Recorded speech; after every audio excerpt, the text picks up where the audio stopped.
Hello tout le monde, c'est Ophélie. Aujourd'hui on se retrouve dans une nouvelle vidéo où je vais vous donner mon avis sur Wandering Soul, puis écrit par Zéliane et puis chez les éditions H2T. Alors franchement c'était vraiment une trop bonne lecture. On va suivre Eiten qui est une jeune orpheline et en fait qui peut parler aux cadavres. Plus précisément en fait il y a une sorte d'esprit qui non, elle parle bien aux cadavres. Et du coup, elle va être exilée, elle va devoir partir de son village, donc elle va trouver refuge dans un vieux temple et elle va rencontrer un jeune humain, donc c'est lui là. Mais ce jeune humain n'est pas comme les autres, il me semble que c'est un Shaigin, je sais pas trop comment ça se dit, mais bref, c'est un esprit de la forêt.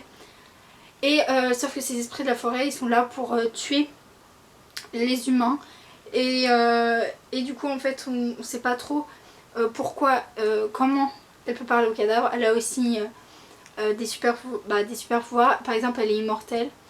Mais les maladies et la faim, elle y est vulnérable comme tout être humain. Donc c'était vraiment trop bien. Donc, au début on a des pages aux couleurs.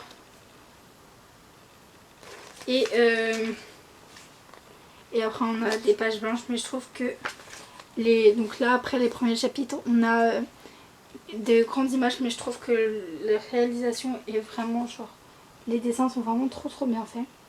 Alors franchement le gros point qui m'a fait aimer ce livre, c'est que on a une héroïne féminine mais qui fait pas de chichi, elle donne des coups, elle est assez dure, elle est pas comme on voit dans les filles un peu partout, genre oh je me suis cassé un ongle, ou ah non je vais pas faire ça parce que je peux pas. C'est une fille vraiment toute simple comme on peut en croiser dans la rue. Elle a pas peur d'aller dans la forêt, aller se nourrir, aller chasser. Elle a pas peur de donner des coups, elle a pas peur de s'enfuir, de montrer son désagrément.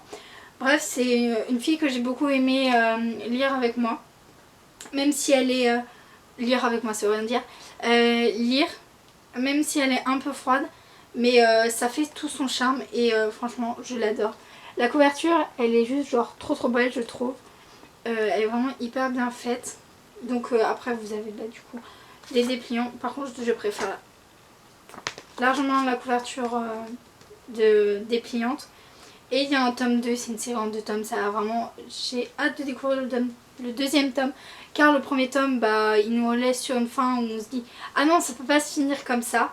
Donc voilà, franchement j'ai adoré, même si c'était pas un coup de cœur, mais c'est vraiment une trop bonne lecture. Et ce livre ne partira pas de sitôt de ma bibliothèque, il était vraiment trop bien. Et en plus on est proche de la nature, des animaux, de ce qu'on fait aux animaux. Donc on n'est pas dans dans notre période, on est plus vers le Moyen-Âge ou... Ouais, je dirais le Moyen-Âge, mais on est à l'époque peut-être des tribus. Les hommes sont encore nomades et là on les voit juste dans des tentes avec un feu. Ils vont chasser, cueillir. Pas au Moyen-Âge, peut-être à la préhistoire, mais la préhistoire il n'y a pas de vêtements donc ça peut pas être la préhistoire. Je sais pas trop à quelle époque on est, mais franchement c'est trop bien si vous voulez un manga fantastique avec la nature, des trucs un peu bizarres, surnaturels. Je voulais juste vous montrer avant de quitter cette vidéo que les esprits, donc voilà, ils sont quand même un peu qui font un petit peu peur. Voilà, donc là c'est les Saige, il me semble que ça s'appelle comme ça. Et donc voilà, donc j'ai vraiment beaucoup aimé. Je vous mettrai les informations en barre d'infos si vous voulez y jeter un coup d'œil. Je vous mettrai aussi le lien Amazon pour aller l'acheter. Donc voilà, j'espère que mon petit avis vous aura donné envie de le découvrir. Si c'est le cas, n'hésitez pas à me le dire en barre d'infos. N'hésitez pas à liker, à partager et à vous abonner à cette chaîne. N'hésitez pas aussi à aller voir les petits liens que je vous mets en barre d'infos. Et moi je vous dis à bientôt pour une nouvelle vidéo.